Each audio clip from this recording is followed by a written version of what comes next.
Paleontological evidences. So as you all know that paleontology means study of fossils. That's the first point that we need to understand. And how the fossils are formed, it has to enter to the certain rocks. They will gonna ask you the question. That rock name is called. So what is the name of that rock that's enough? Sedimentary rocks. Okay. So this will be the point number 1. And the second point is paleontological evidences is the most strongest evidence. So please put the title as paleontological evidence. So in that, the first one, that what we are understanding, it is the most strongest evidence. So this will be the second question, second important question. There are many evidences. Which one is the most strongest? The question will be asked. Then the third kind of a question, how they ask, suppose now here there is a fossil and here there is a fossil. They will gonna ask you the question that which one is the latest fossil. So which is at the upper layer should be the latest. Please write down like this. Which is present at the upper layer will be the latest fossil. And which one is the older means which is at the deeper layer. So that is the question they are going to ask. The next question. Okay. So going to the next question, the fourth question, that is, which was the first fossil formed? That was a question. That is the question. Next question. The fossil that is formed is called as a simple invertebrates. Simple invertebrates. That was the first fossil formed. First fossil. And where was the first fossil formed? Next question. The first fossil was formed. We obtained in the sea. In the seashore. Okay, the seashore. That was the first fossil obtained. Okay. So there are different eras also, you must have to know. Okay, eras in that case. You write like this: Proterozoic era. Proterozoic era. The Proterozoic era tells about explanation about this says about rocks, different kinds of rocks. There are different kinds of rocks like sedimentary rocks, igneous rock, like that they say. Then Paleozoic era. Paleozoic era explains about invertebrates. It tells about invertebrates, fossils of invertebrates. Then there is an era which is called as a Mesozoic era. Mesozoic era, which tells about the dominancy of reptiles. It is said to be golden age of reptiles, Mesozoic era. And also you can write about dinosaurs. Okay. So then you write Cenozoic era. Cenozoic era, it is nothing but age of mammals. Age of mammals. So all these points you must have to know. Okay, so they may ask any kind of a question. Now after knowing this, we should know what is called as Archaeopteryx bird. Okay, next time writing Archaeopteryx.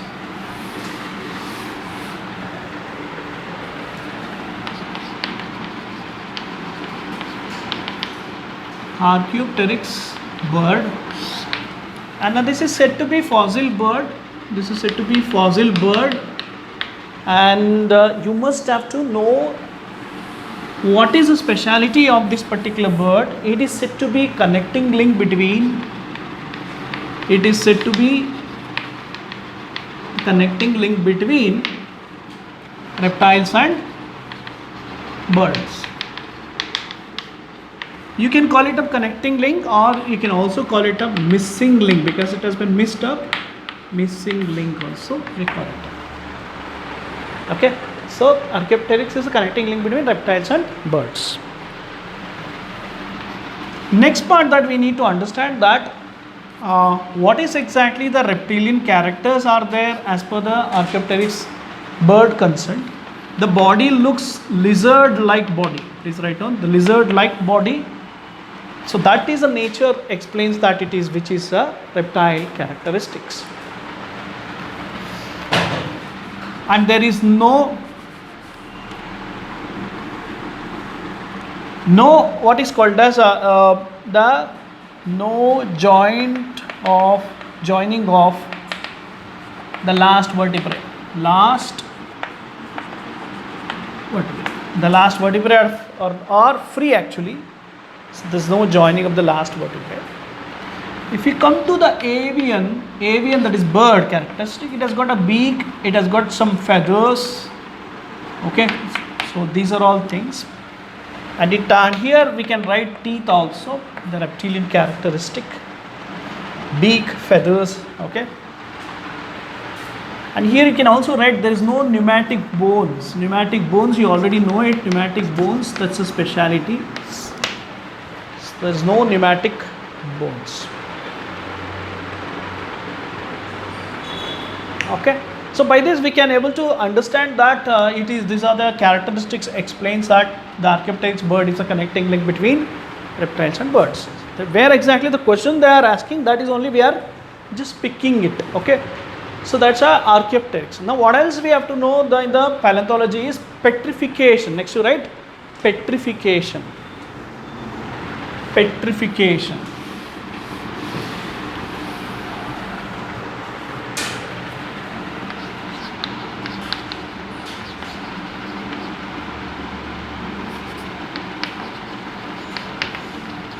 So what is petrification means? That means that whatever the hard parts of the body,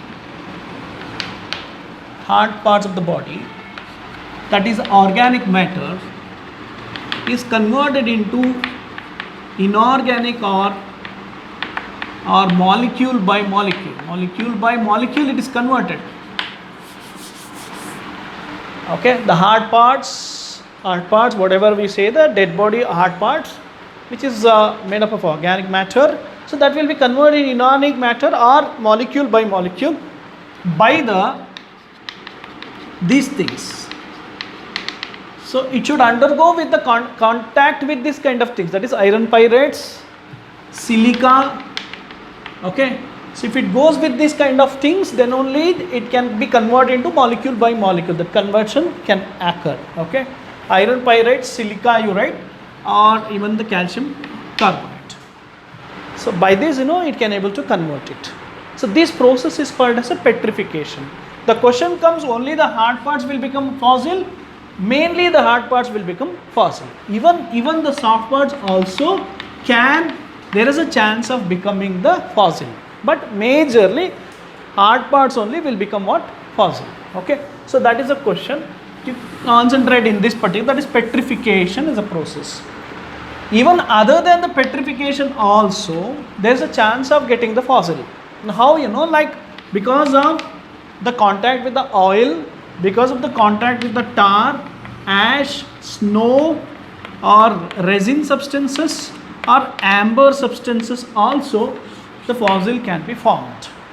Oil, tar, ash, snow, resin, amber is also a resinous product only. So these are all plant products. So by this contact also there is a chance of what? The conversion of what is called as the formation of fossils. Okay, this is where exactly you need to understand the concept here. Okay, they may write this kind, these are the options, please see to that. Okay, after this what we need to understand is what is the meaning of molds. Okay, your answer should be, it is nothing but those are the impression of the body, the dead body, impression of the fossil or the impression of the dead body of the fossil. So by this impression we can able to calculate what is the length of the fossil of that particular animal, what is the breadth, everything we can able to, just like a forensic studies. Okay, detective like that only we can do it. That is called as a molds. Another one is called, you have to write, that's called as a word called, what are caprolites? What are caprolites means that is the animal excreta. Excreta will also become a fossil. So or we can call it up, but that is The fecal pellets, you can call it up. Fecal pellets also will become the fossil. That is called as a word called coprolites. Word called coprolites. COPROLITES, coprolites. Okay, now other than these, the coprolites, we should also study. There is a word called palynology. Palynology means study of pollen grains. Okay, so study of pollen grains, and that means the pollen grains also can be converted into fossil. Okay, that is called as palinofossils. You write like this, palinofossils. That's the name is called. Even the microscopic spores, even the pollen grains also will be converted into fossil. That is called as a palinofossils. Okay, there's a word called pseudofossils also. Why pseudo? Because it looks like the fossil, but it is not a fossil. Okay, that kind of things can also happen in the case of plants, looking like a plant, but it is not a plant, it is not a fossil. Okay, that is pseudofossils. There is a subject called palinobotany. You know it? Okay, palinobotany means that is the plant fossils. Okay, palinozoology means that is animal fossils. So Palinobotany Institute is also there in the, it's called as a Birbal Institute. So that is there in the Lucknow. So this you must have to know. Birbal Institute of Palinobotany, which is located in the Lucknow. So this we must have to note down here. And even the plants are also has got a very good importance. What is the why the palinobotany has got a very good importance? Because we can able to get what is called as fossil fuels. The petroleum products can be obtained. Hence, it is got very much importance that about the palinobotany. So, other than this, we must have to know how do we calculate that aging or whatever the periods, everything, by taking the fossils.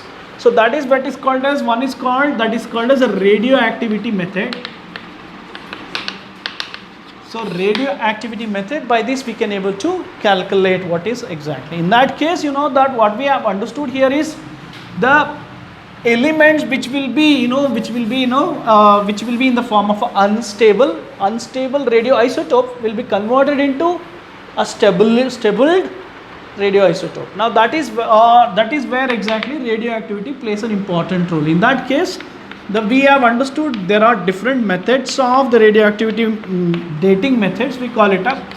Now this dating method, in that case, the first one we are writing, the carbon dating method. Carbon will be converted into nitrogen. This is a method.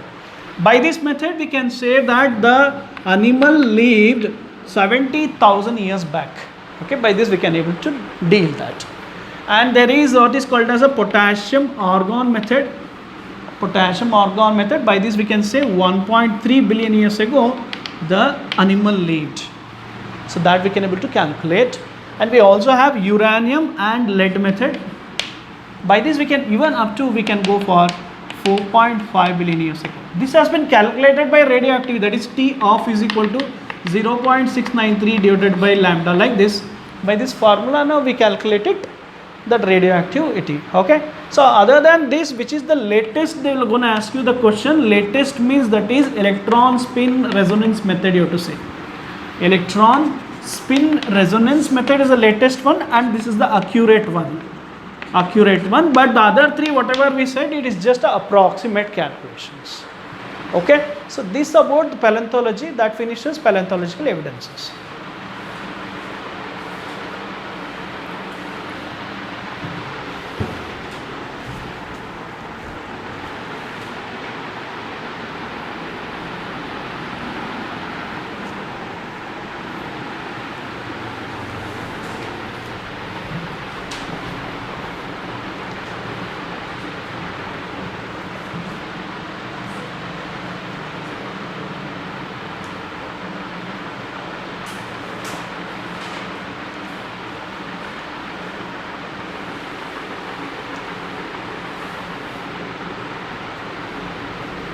Okay, shall I rest? That's about paleontology. Next you have to write external morphology and anatomical evidences. Morphology and anatomy. anatomical evidences. So in that, the first one that we are understanding is homologous organs. Okay, so only we are just concentrating what is the kind of a question they will give, that is enough. Okay, homologous organs. So what is the meaning? Just we have to understand, same origin but different what? Different functions. So this will lead to what kind of evolution you have to say? So answer is, that is divergent evolution. Divergent evolution. You can just or else you can write just like this, HD, something like that you can say. Homologous organs, divergent evolution. HD. Okay, so that is enough to answer that. Other than this, what you have to understand is example. Example, already you know it, that example, four limbs of cheetah, bat, bird, okay, and man. Like this you can just write the things. Example number 1. Example number 2, that is what's that? Thorns of, come on, tell, thorns of, example number 2, thorns of bougainvillea and tendrils of cucurbita. Okay, thorns are for protection, tendrils are for support. Okay, so different function but the origin is same.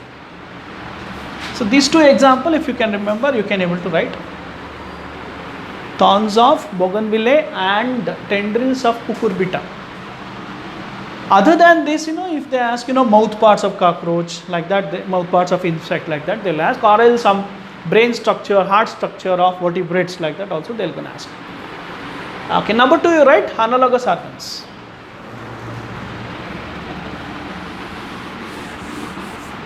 Analogous organs.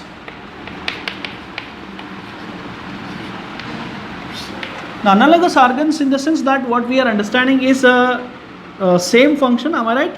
Same function but different origin. Same function but different origin. Okay, and here you can say this will lead to what? Convergent evolution. So write like this, AC you write convergent evolution.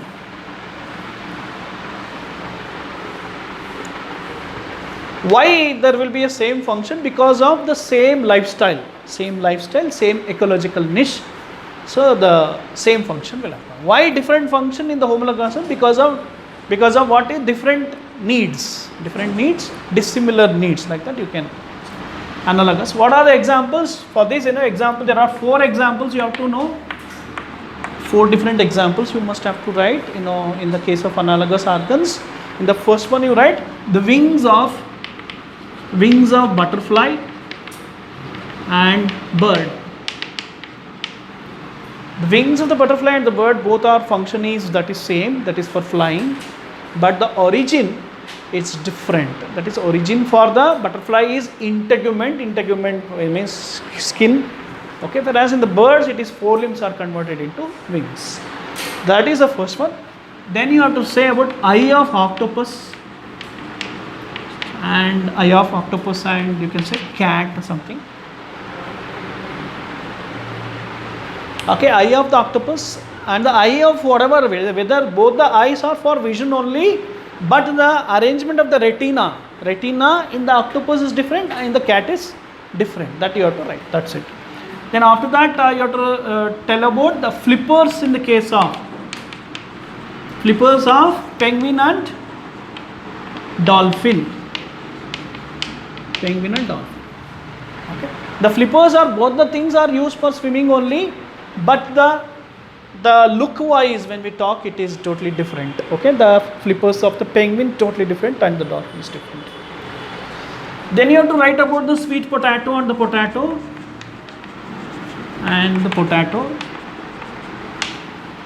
Okay, so whether it's a sweet potato or potato, both the function is same, that is the storage of food.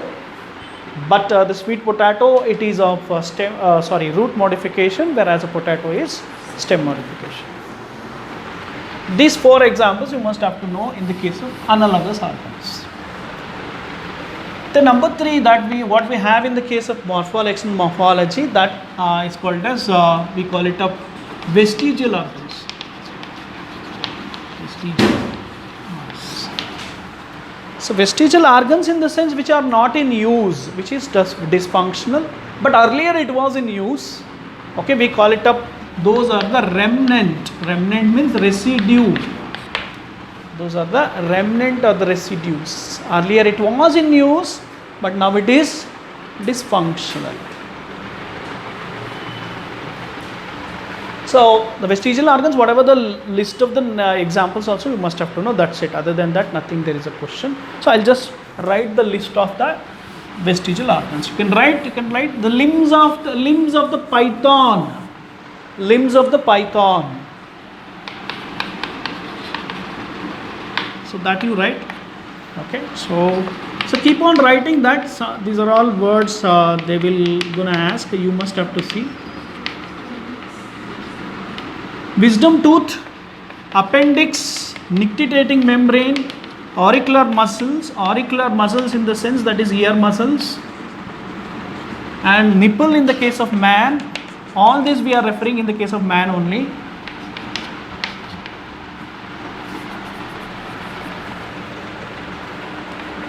Yeah, so abdominal segments, body hair, chest body hair,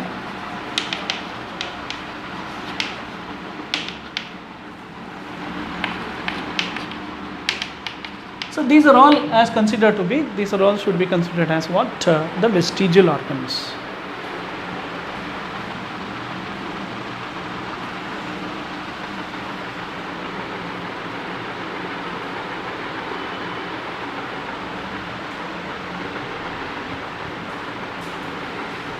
I think we need to switch on the light, right?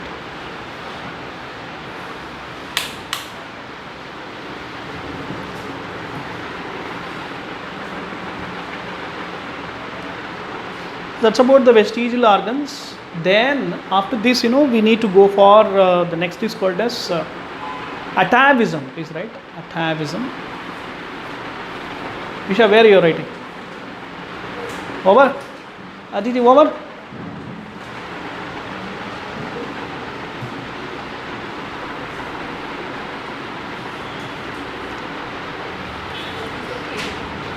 Eighth one is chest body hair. On the chest, the body hair will be there.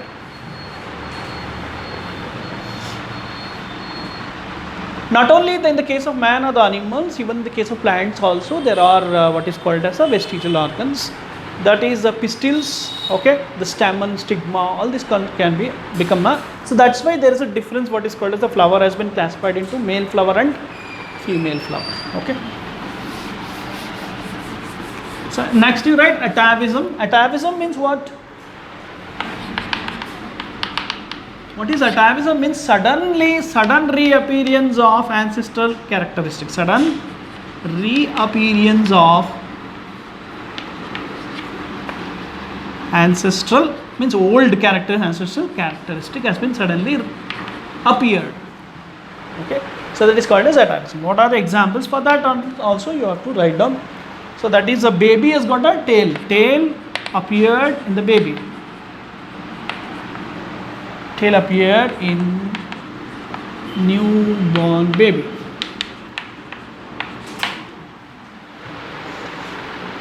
So once a mother has been delivered, mother went to see the baby. The baby is with the tail. Oh my God, how the tail has come.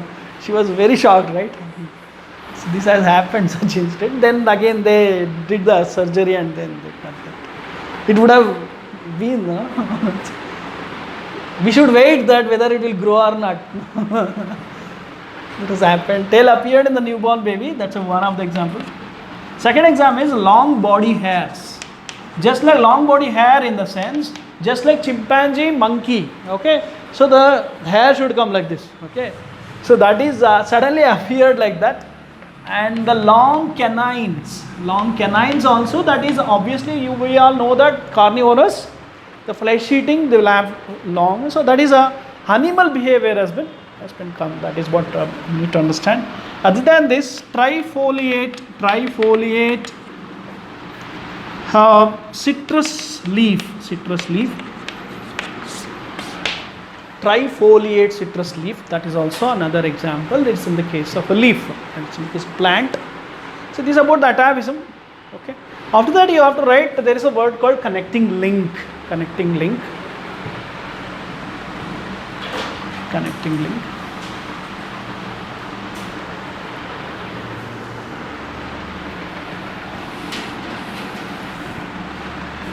So in the connecting link, only it's few words you write down. Connecting link, you must have, even in the sometimes even in the animal kingdom chapter also they will gonna give that. So that is why we need to understand that. Peripatus is a connecting, please write there. Peripatus is a connecting link between Annelida and Arthropoda.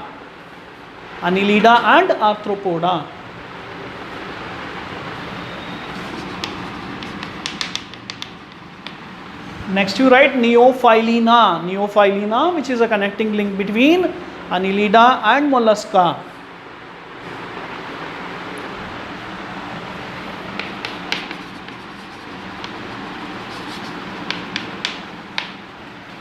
Next you write Balanoglossus, which is a connecting link between non-chordata and chordata. Balanoglossus.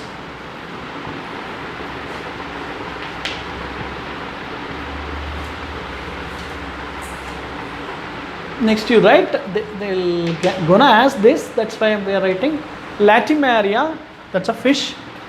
Latimeria, that is called as a lobed fish. Latimeria is a connecting link between fishes and amphibians. Another name is there, coelacanth, it is called as the name of this Latimeria. And then you can write about the platypus. Platypus is the connecting link between reptiles and mammals.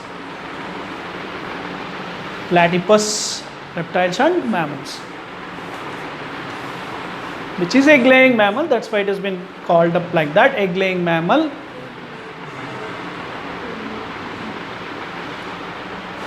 Archaeopteryx already we said, reptiles and bird.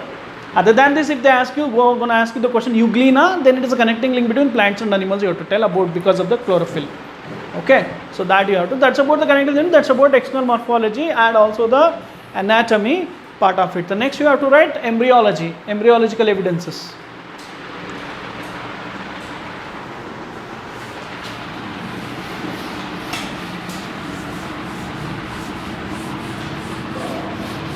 Embryological evidences. So in that embryological evidences, you have to understand that everybody from fishes to mammals, every person of the embryo first initially looks like a fish, that you have to know. And there will be tail, there will be the fish, like everybody's, even human being embryo also, it looks like that. That is how we are just understanding. And when you come to diploblastic means two germline layers, ectoderm and endoderm. Triploblastic means ectoderm, endoderm and mesoderm. That is the higher animals are triploblastic, that you must have to know. Other than this, what you have to know in the embryology is everybody's stages are same thing, like morula, blastula, gastrula, like this the stages are same. Even in the animals, even in the human beings also, the stages are same. These are the things that they are telling it. Other than this, very importantly, they will ask you the question, that is biogenetic law. So please write down biogenetic law. This has been proposed by Haeckel. What he says, the biogenetic law is ontogeny recapitulates phylogeny.